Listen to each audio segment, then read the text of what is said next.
In a few videos, I'm going to compute the capacitance of some certain capacitor types. So I'm going to start with the spherical capacitor.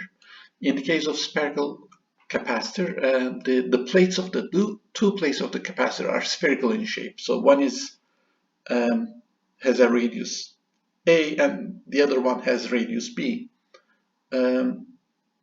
So I'm going to assume that these are thin conductors, but their thickness is not important.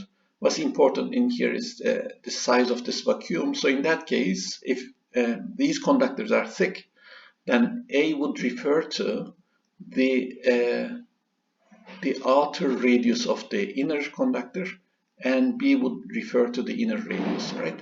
So that basically this A and B would be the radii of the places where the charge is collected. In any case, let me say a few more things. So if you want to use this as a capacitor, then to be able to charge it, I have to connect it to a charging battery. In this case, I have to open up some holes on at least one of these spheres, and so that I can connect the wires in here. So this is a feature that somehow disturbs this, actually destroys the spherical symmetry. And for this reason, I mean, we cannot say that this problem is spherically symmetric anymore.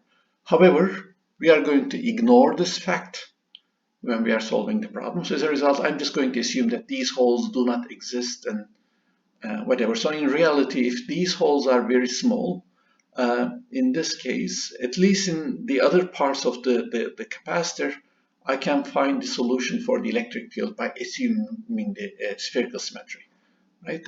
So this solution will not be valid near the wire, obviously, but I mean, this is an approximation that we had to make. Okay, so as a result, let's just forget about these wires and holes in here. So assume that they are both perfect spheres.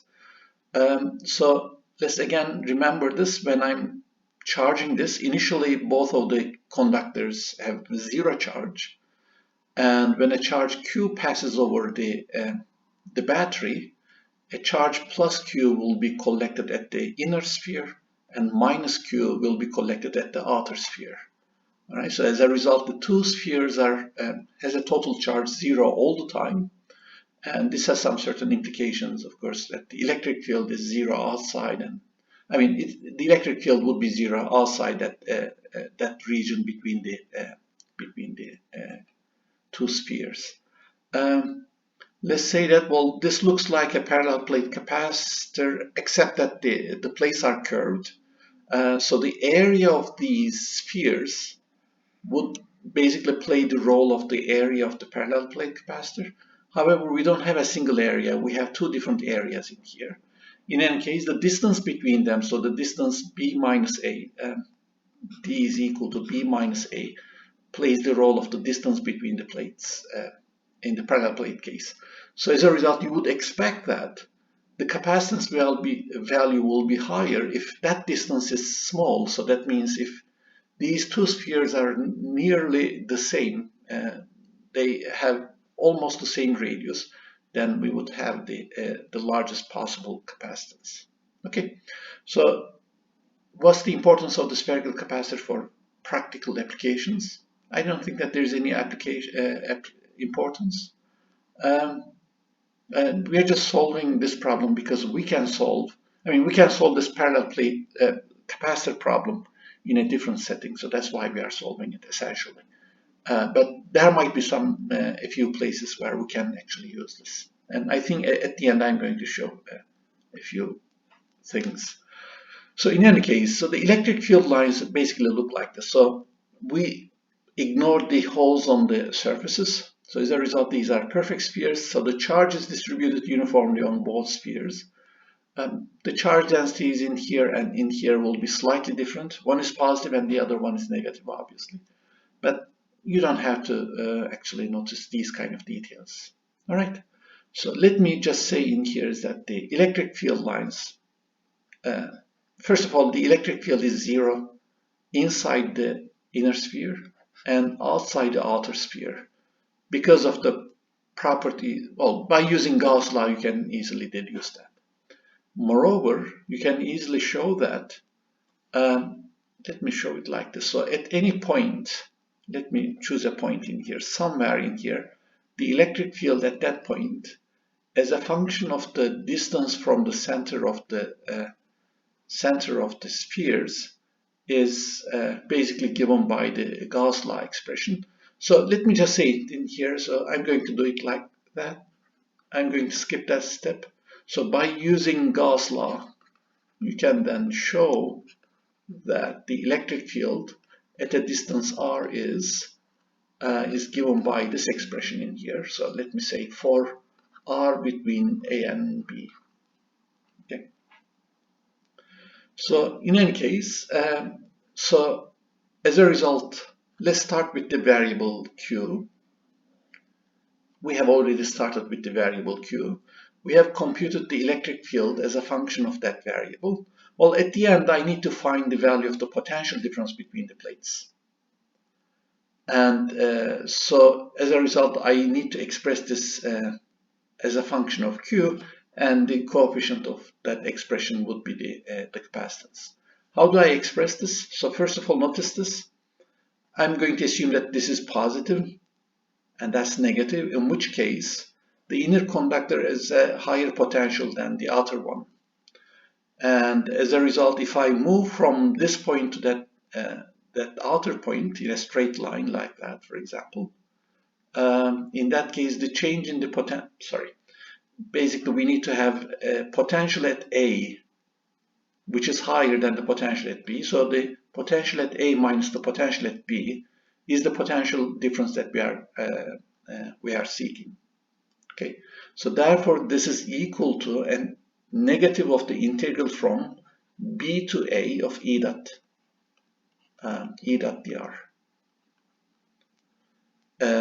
Let's remember again, I just changed the limits of the integration and changed the sign in front. So therefore this is an integral from A to B of E dot dr. So whichever is convenient, you just choose the boundaries accordingly. So in this case, the electric field has a radial component which is given by this expression in this interval, and there is a radial unit vector. The radial displacement is basically the distance traveled multiplied with the radial unit vector. So the dot product basically gives you E dr. Well, we just evaluate this integral. Okay, let me quickly do this. So we have an integral of 1 over r squared. So that integral is equal to minus 1 over r. I have to evaluate between b and a. So the value of that integral is minus 1 over b minus the difference between the values of these two functions at these two limits.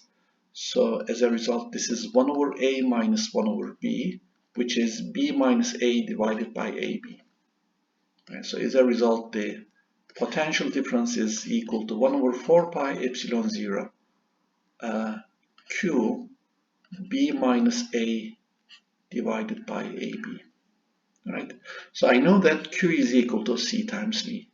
Right, let's remember that the bigger the capacitance, larger the charge that we store at the same given potential difference. As a result, this is the way that we express this relationship. So therefore, the right-hand side is equal to Q over C, which then implies that the capacitance of the spherical capacitor is given by 4 pi epsilon 0 AB divided by B minus A. Okay, so I'm going to write down this expression in a slightly different way. I'm going to write it down like epsilon 0 4 pi AB divided by B minus A. And then I'm just going to discuss a few things. So let's first draw this picture again. So we have an inner sphere and an outer sphere with radii A and B. The distance between the places is equal to B minus A in here. So this is the parallel plate capacitor. So in that case, we have like these two parallel plates. So let me show them like that. The area is A and D is the separation. In that case, the capacitance is equal to epsilon 0 A divided by D. And I suspect that this expression is actually quite similar to that expression. Okay, so first let us think about this situation where the plates are very near to each other. I mean, the radii are very close to each other. So let's say it like this. If these two radii are almost the same, they are different, but they are almost the same. In that case, the surface area of these spheres, one of them is 4 pi a squared, let's say a inner. The inner one and the outer one has different surface areas, but they are more or less the same. So therefore, this is more or less same as this 4 pi AB here. So therefore, the area of the place is more or less the same as 4 pi AB quantity that we in here. So we have also said that D is exactly equal to B minus A. So in any case, in that limit, there's not much difference between the spheres which are curved and these parallel plates which are basically straight. And I mean, I can perhaps draw a picture which is a little bit exaggerated like this. So I can draw, I cannot draw this perfectly.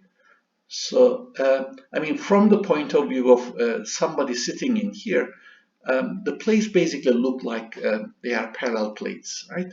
So as a result, because of this, the fact that the plates are globally curved does not matter. So as a result, you still have the same kind of an expression.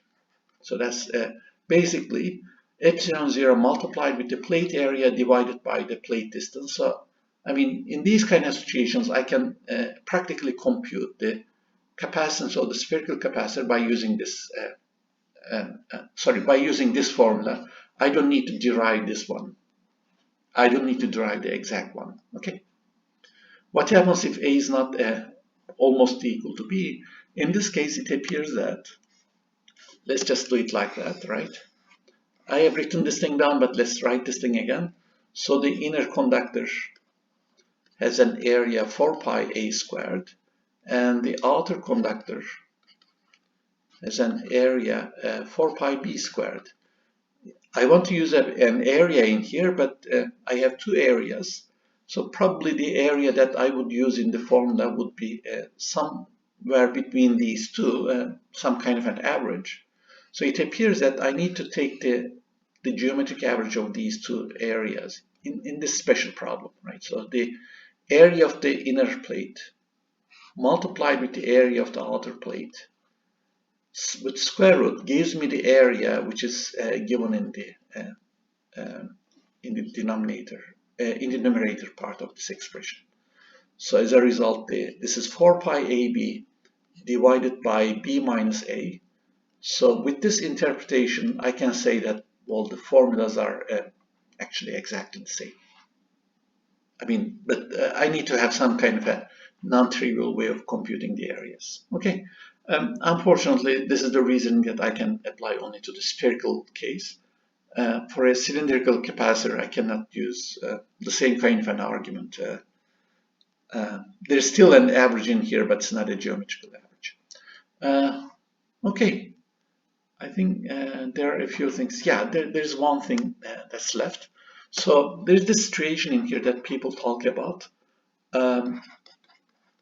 It's a special case where the outer conductor doesn't exist basically, and we usually think of it as a conductor at infinity. So that means we have a sphere only, a single sphere only with radius a, and if you think about it, we can use a battery to charge this, but the other end of the battery is connected to somewhere else.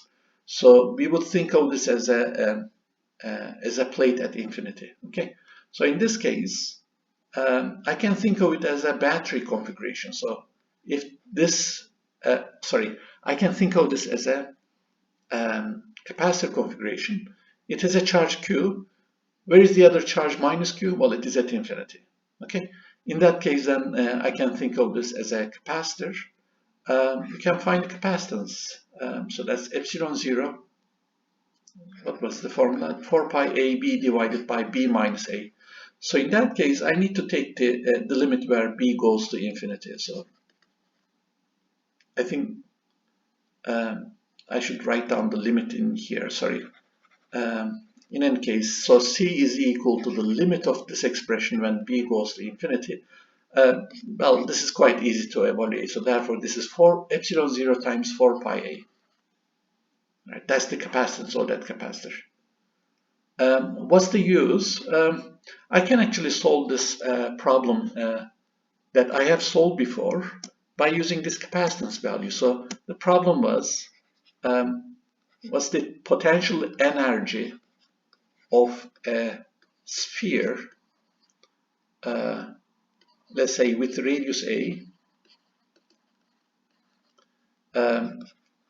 charged with charge Q, for example, right? So there's a charge, I just collected some charge Q on the surface of the sphere, and the question is like, how much work should I do to actually to be able to do this?